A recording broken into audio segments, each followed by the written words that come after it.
Magandang araw mga kaibigan.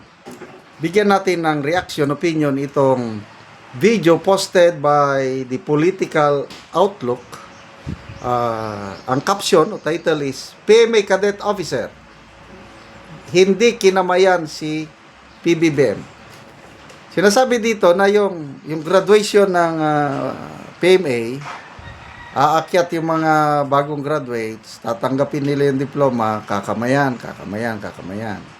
So halos lahat, kinamayan si PBBM, except itong kadeting ito na from Pagadian City, Cadet Katakutan. So, panoorin muna natin, magbigay ako ng reaksyon kung sinadya ba ng kadete na hindi kamayan si Presidente. Okay?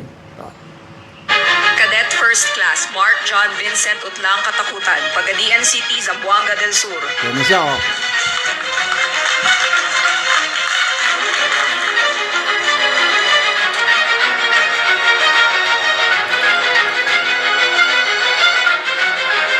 Yun.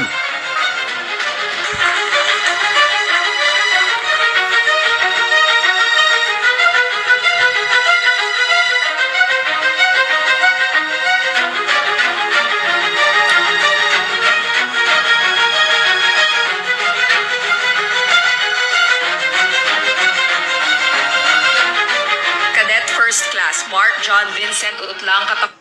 Ay, sandali ha. Inulit-ulit kong pinanood eh. Itong Cadet Mark Vincent Katakutan, tumayo siya sa harap ng presidente, then nag-pose for a certain moment. Kailang ang presidente hindi gumalaw, ano? Kaya nag-side step ang bagong graduate. Pagdating dito kay Secretary Gibo Chidoro, nakipagkamayan. Kasi lahat yan nakikipagkamay. Yung mga sumunod na kadete, kinamayan nila ang Pangulo.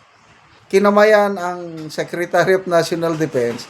Ang pinapalabas dito is hindi talaga kinamayan, hindi nakipag-handshake ang kadete sa presidente.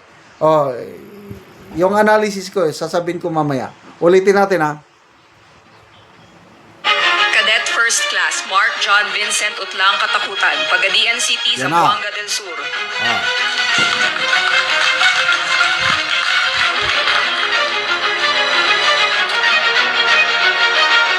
Yun o. Yan, humarap. Side step lang.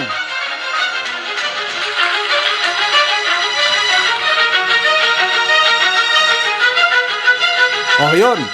Kadete, nakipagkamayan sa presidente.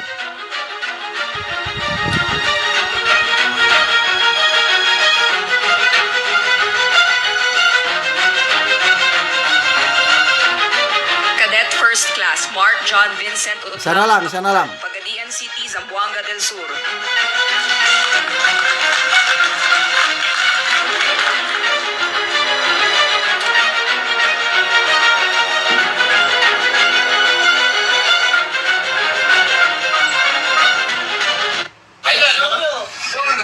Cadet First Okay. Una kong, parang hindi ako makapaniwala nito, ano? AI generated kaya itong video na ito? I'm not sure. Kaya lang, itong Political Outlook, palagi kong nasusundan. Wala naman silang ginagawang ganyan na parang nagpapakalat ng fake news. O pwede kaya na splice. In-splice nila yung video at hindi pinakita yung portion na nagkakamay. Ang kadete sa ano. Ang opinion ko dito is hindi sinadya o ano. Kasi imposible. Bagong graduates pa lang ito ha. Hindi pa sila, wala silang masyado pang pakialam sa politika ito. Ang focus lang nila is mag-aral at makagraduate. At ngayon, graduate na sila, they're happy. At nandyan ang Commander-in-Chief, walang halong politika. Kaya, ang analysis ko dito, at ibinis ko sa mga comments dito, bakit? Kasi klaro na tumayo ang kadete sa harap ng presidente ang presidente hindi naman siya gumalaw. Kaya nag-sidestep na lang si Lieutenant Katakutan, pumunta kay Secretary Gibo Teodoro, and nagkamayan sila. Yung sumunod na kadete, I think babae, nakipagkamayan sa presidente. Ang opinion ko, ang analysis ko is, yung kadete naghintay sa presidente na iabot ang kanyang kamay. Kasi ang yan ang alam kong protocol. Sa pakikipagkamayan, yung mas mataas ng rangko ang unang mag-offer ng handshake, yung mas mababang ranggo sa kanalang ano. Ang presidente, hindi siya nag-offer ng handshake. Kaya ang kadete nahiya na hindi siya nag-offer ng kamay. Malala ko tuloy last year ba yun? Yung may kadete na humingi ng relo sa Pangulo, hindi binigay.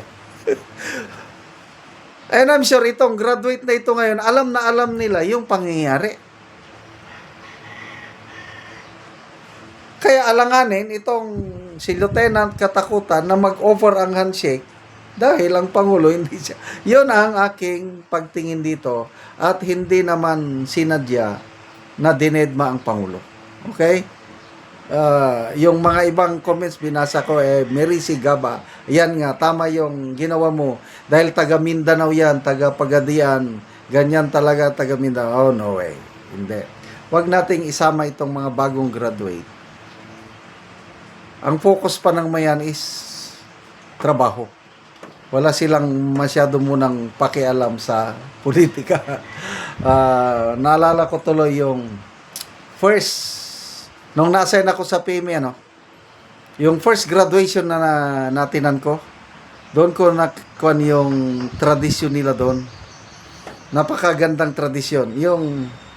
Yung mga graduates, nung dineclare, you are declared graduates effective today. Oh, yun na. Itapon na yung sombrero nila, gano'n, no? Mamaya-maya, ang mga sundalo namin, nagtatakbuhan. Pumupunta doon, mga sarento, nagtatakbo. Nagtataka din, kamay. Nagtataka ako, bakit may mga ganong sundalo na nag-unan? Yun pala, ang tradisyon sa PMA, ang unang sundalo na sasaludo sa PMA, merong perang inibigay. Kaya, yung mga kadete, naghahanda ng pera sa bulsa nila. Kasi once na na-declare sila ng graduate, unahan ng saludo. Kaya yung mabilis na sundalo, na saludo, marami siyang pera natatanggap sa mga graduates. Yan po ang tradisyon sa PMA. So, congratulations, PMA Class 2026. Salamat mga kaibigan sa inyong pagsubaybay sa channel nito. Nakakatulong kayo ng malaki sa tribong Talandig ng Bukidnon. Ang sweldo natin sa channel na ito is pantulong po sa tribo. Namimigay tayo ng libreng yero at pako para makapagpatayo naman sila ng mas maayos na tirahan. Panoorin nyo ang video na ito. Natabangan og yero, so muna ni ang iyang gipatindog nga balay nga pag-atupan ka. Pasalamat ani sa laban-laban.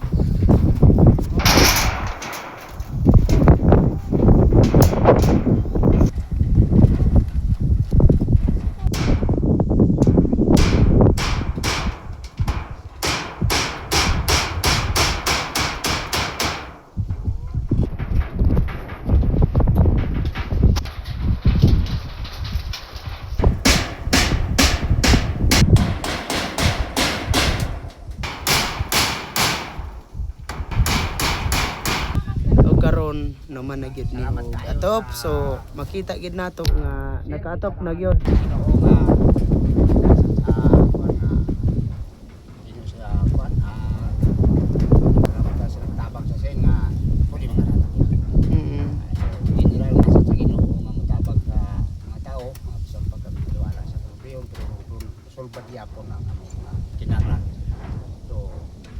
Isang pataliwala nga karon na ulan-ulan ang panahon. Agpas gyud nga kita kuman sa atong balay.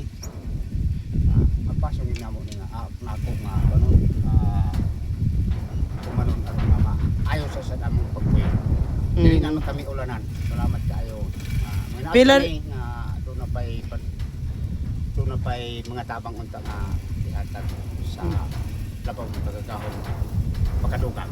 Sabi na ni Sir labi na gayud sa mga tao nga gigamit sa atong Ginoo nga makatabang sa atong kinahanglan. Salamat kayo. Salamat.